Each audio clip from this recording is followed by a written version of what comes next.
병원에 신청만 하면 수천억 실손보험 준다. 이 말은요 바로 이겁니다. 실손보험 청구 간소화법이 국회 법사위원회를 통과했습니다. 이제 본회의만 남겨놨습니다. 법사위원회에서 통과했다는 것은 여러분 결국 실손보험 청구 간소화법이 현실화된다는 이야기예요. 법제사법위원회를 통과했다는 게 그만큼 중요하다는 뜻입니다. 이제 본회의는 개최만 되면 이거는 실행이 될 거예요. 옛날에는 어떻게 됐느냐. 개정 전에는요. 병원서 서류 발급을 받고요. 보험 설계사분에게 그걸 넘기면 그 서류가 다시 회사로 넘어가서 실손보험이 청구되는. 게다가 이 서류 종류도 많을 때는 4종까지 돼. 4종. 4가지나 된다는 뜻이에요. 그러니까 맨날 불편하고 어렵고 힘들기 때문에 이게 안 받으려고 했거든요. 그런데 개정 후에는 어떻게 되느냐. 병원에서 실손보험 청구요 하면 바로 실손보험이 처리가 돼서 통장으로 촥촥 꼽힌다는 뜻이에요. 사실 그동안 말입니다. 실손보험을 청구해도 작으니까 내가 실손보험 서류를 떼러 가야 되잖아요. 뭐 버스를 타고 가든 지하철을 타고 가야 되고요. 또 내려서 실손보험 서류를 떼야 돼요. 그러면 그 돈이 비싸서 청구 안 하는 경우도 많거든요. 배보다 배꼽이 크니까. 그런데 지금은 달라진 거죠. 저만 하더라도요. 저는 실손보험을 이제 부모님 든 것도 있고요. 제 거 든 것도 있는데 뭐 그거 계속 저도 못 받은 게 많거든요. 이게 불편하니까 서류를 계속 떼야 되고 또 불편하니까 안 쓰게 돼요. 그런데 이게 이제는 불편한 게 해소가 된다고 하니까 아마 될 겁니다. 이렇게 되면 여러분 1년에 말입니다. 실손보험 미청구 금액을 보세요. 평균이 3년 평균이 2,760억이나 됩니다. 야, 엄청나죠? 엄청나죠? 2021년만 하더라도 2,559억 원이고요. 2022년에는 2,519억 원. 2023년에 아마 올해는 3,211억 원이 되지 않을까 이렇게 예상합니다.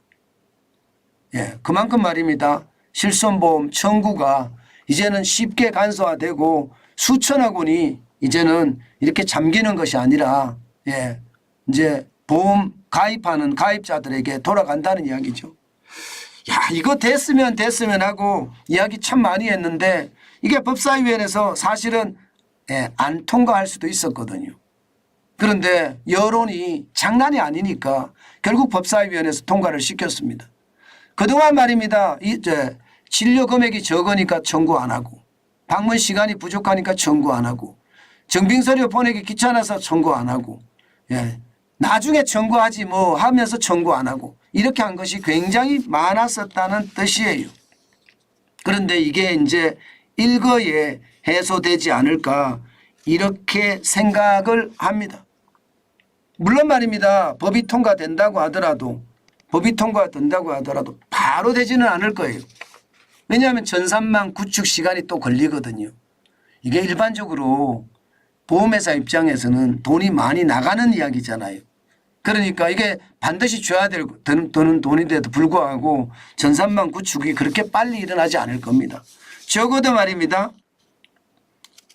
실손보험에 대한 전산화를 갖추기 위해서는요. 전국에 병의원만 10만여 개가 됩니다. 그리고 보험회사가 15개나 돼요.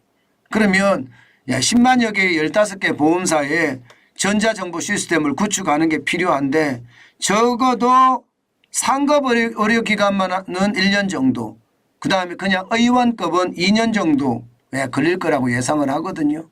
그럼 결국은 1, 2년 안에는 쉽지는 않다는 이야기예요. 그렇지만 1, 2년이 지나면 이제는 쉽다. 문제는 여러분 과거 거를 어떻게 해주느냐 문제잖아요. 그죠? 과거 거.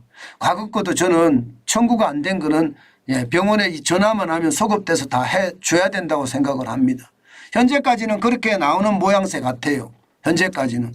그리고 말입니다. 이게 본인이 직접 가야 되는 게 보험사들이 대부분이거든요. 본인이 직접 안 가면 이게 통장으로 안 꽂히는 경우가 많은데 예, 본인이 직접 안 가더라도 쉽게 아니 내가 낸 보험 내가 받는 건데 왜 어렵게 하느냐. 저는 그런 생각이 기본적으로 가지고 있습니다. 아마 앞으로는 실손보험 청구가 굉장히 간소화되고 좀 편하게 되지 않겠느냐. 뭐 이런 생각도 해보네요. 다행이죠. 그죠? 다행. 저도 다행이라고 생각이 듭니다. 그만큼 세상이 좋아진다는 이야기죠. 예. 이런 게 진짜 국민을 위한 일이거든요. 국회가 바로 이런 걸 해야 되는 거예요. 그래야지 나라가 더 안정적이고 좋아질 텐데 참 국회가 딴 일을 하고 있다는 게 답답하죠. 예. 요즘 보면 정치 지도자도 지도자인데 지도자 같지가 않다는 것, 지동자 같다는 것, 그게 문제죠. 예. 그런데 모처럼 말입니다. 일 같은 일을 하는 것 같다. 그런 생각이 들었습니다.